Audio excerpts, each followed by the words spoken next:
hello' guys good morning আৰু যোৱাকালি ৰাতি এইকেইটা কেম্পতে আমি একেলগে আছিলোঁ বলক ইয়াৰ পৰিৱেশটো এবাৰ দেখাই দিওঁ আপোনালোকক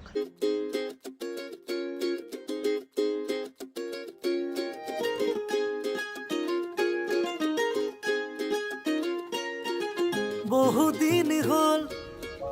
তোমাক একেৰাহে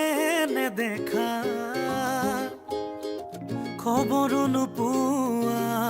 সলালা নেকি তুমি চহৰৰে ঠিকনা ভবাতো নাছিলো তুমি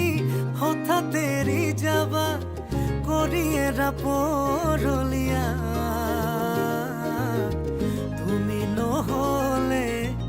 এই চহৰত নুফুলে বগেন ভিলিয়া এতিয়া আমি যাব ল'লোঁ বাৰু আজিলৈ ইমানেই আছিল নেক্সট লগ পাইছিলোঁ বাই বাই